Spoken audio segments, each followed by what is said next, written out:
Media సోదరులందరికీ కూడా ఈ రాష్ట్రంలో ఉన్నటువంటి ప్రింట్ మీడియా కానీ ఎలక్ట్రానిక్ మీడియా కానీ మరి ముఖ్యంగా సోషల్ మీడియా కానీ ఒక విజ్ఞప్తి చేయాలనేటువంటి ఉద్దేశంలోనే ఈ సమావేశాన్ని పిలిచాం ఈరోజు. అది పెద్దలో ముద్రగడ పద్మనాభం గారి యొక్క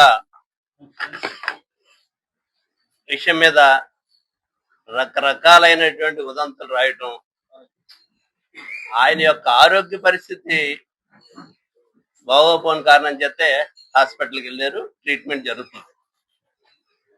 మేమందరం కూడా కోరుకునేది ఆ భగవంతుడి ఆశీస్సులతో ఆయన ఆరోగ్యంతో మళ్ళా ఇంటికి రావాలనేటువంటిది కోరుకుంటున్నాం. దీంట్లో కొంతమంది మాట్లాడేటప్పుడు దుర్మార్గమైనటువంటి విషయంగా మాట్లాడుతూ పద్మనాభం గారి గురించి రకరకాలైనటువంటి కామెంట్స్ చేస్తూ రాజకీయంగా విమర్శించండి, మేము ఇబ్బంది పడం. ఆయన యొక్క ఆరోగ్య పరిస్థితి అలా ఉండి హాస్పిటల్లో ఉంటే ఈ రకంగా మాట్లాడుతున్నారంటే అది ఏమన్నా ధర్మమా మీకు? ఒకసారి మీరు గుడ్ల మీద చేసుకుని ఆలోచన చేయండి. ఇంత దుర్మార్గమైనటువంటి విధంగా అతన్ని ట్రోల్ చేయటం, అతని గురించి మాట్లాడుకోవటం ఈ పరిస్థితుల్లో మీరు రాజకీయపరమైనటువంటి విమర్శలు ఎన్ని చేసినా సందర్భాన్ని పుచ్చుకుని చేయొచ్చు. అతనికి డబ్బులు లేకపోవటం వల్ల ఆరోగ్యం సరిగ్గా అందట్లేదు, ఏదో చిన్న హాస్పిటల్లో జాయిన్ చేశారు, లేకపోతే అలా ఎవరో పట్టించుకునే వాళ్ళు లేరు, చూసి వాళ్ళు ఎవరు లేరు అనేటువంటిది మాట్లాడుతున్నారు. ఎంత దుర్మార్గం అండి ఇది. ఆయన ఎటువంటి వాడు ఎవరికి తెలియదా మనందరికీ? యశోద హాస్పిటల్లో ట్రీట్మెంట్ చేస్తుంటే దానికంటే మంచి హాస్పిటల్కి తీసుకెళ్ళాలనేటువంటిది జగన్మోహన్ రెడ్డి గారి యొక్క సూచనతోటి హాస్పిటల్లో ఉన్నటువంటి డాక్టర్లతోటి, ఆ చైర్మన్ తోటి, అందరితోటి మాట్లాడి సింధు హోటల్ అనే హాస్పిటల్ అనేటువంటి హాస్పిటల్కి పరసాద్ రెడ్డి గారి హాస్పిటల్లో ఈవేళ ఆయనకి ట్రీట్మెంట్ జరుగుతుంది.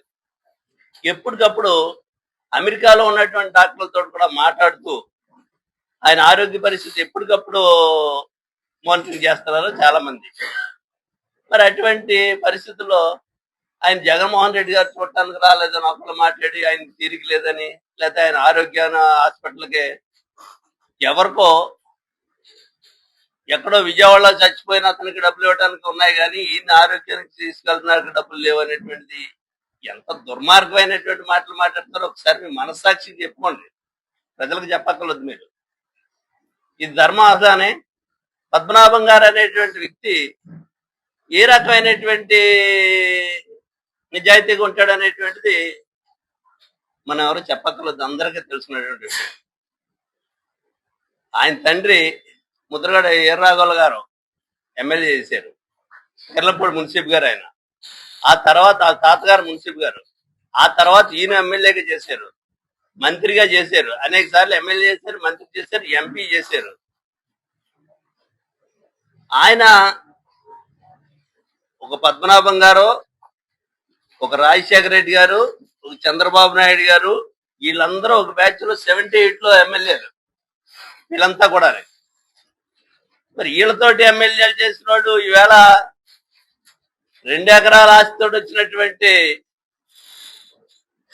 ఈయన సహచరుడైనటువంటి చంద్రబాబు నాయుడు గారు ఎక్కడున్నాడు ఈవేళ?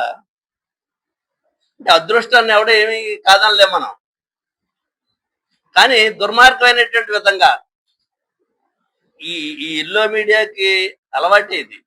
ఒక పిచ్చుకు ఒకరిని ఎవరినన్నా కుక్కని చంపాలంటే పిచ్చుకొక్కని ముద్రేసి వదిలేసి పడుతుంటారు. పద్మనాభం గారికి డబ్బులు లేనటువంటి పరిస్థితి, ఎవరో పట్టించుకోవట్లేదు, ఆయన వదిలేశారా? ఆయన భార్య, పిల్లలు అందరూ అక్కడ ఉన్నారు. తర్వాత ఎప్పటికప్పుడు జగన్మోహన్ రెడ్డి గారు ఆయన యొక్క ఆరోగ్య పరిస్థితి తెలుసుకుంటున్నారు, మాట్లాడుతున్నారు. ఈ విధమైనటువంటి దుర్మార్గంగా ఆయన గురించి మాట్లాడటం అనేటువంటి దయచేసి మిమ్మల్ని చేతులు జోడించి అడుగుతున్నాను.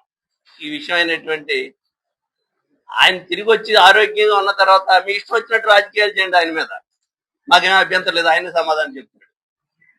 ఈ పరిస్థితుల్లో మానసికంగా ఆయన ఆరోగ్యాన్ని ఇంకా కుంగదీసేటువంటి పరిస్థితి, ఇది ధర్మం కాదనేటువంటిది,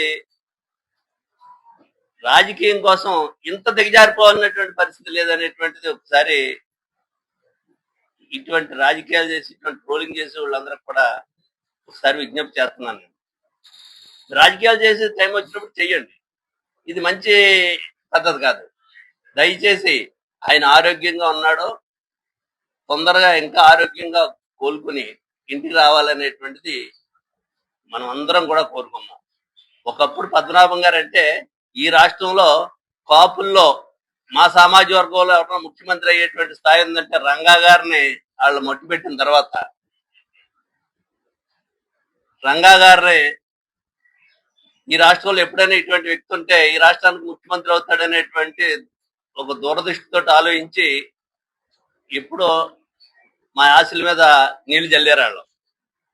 ఆ తర్వాత ముద్రగడ పద్మనాభం గారు ఈ రాష్ట్రంలో ముఖ్యమంత్రి అయ్యేటువంటి స్థాయికి వెళ్ళినటువంటి వ్యక్తి. ఎక్కడ ఏ విధమైనటువంటి అవినీతి కానీ ఆయన చెయ్యి ఇలాగే ఉందో తప్పితే ఇలా చాచినటువంటి వ్యక్తి కాదు ఆయన. మరి అటువంటి పరిస్థితుల్లో ఈ రకంగా ట్రోల్ చేయటం అంటే ఎంతవరకు ధర్మం అనేటువంటిది ఒకసారి మీరు ఆలోచన చేయండి.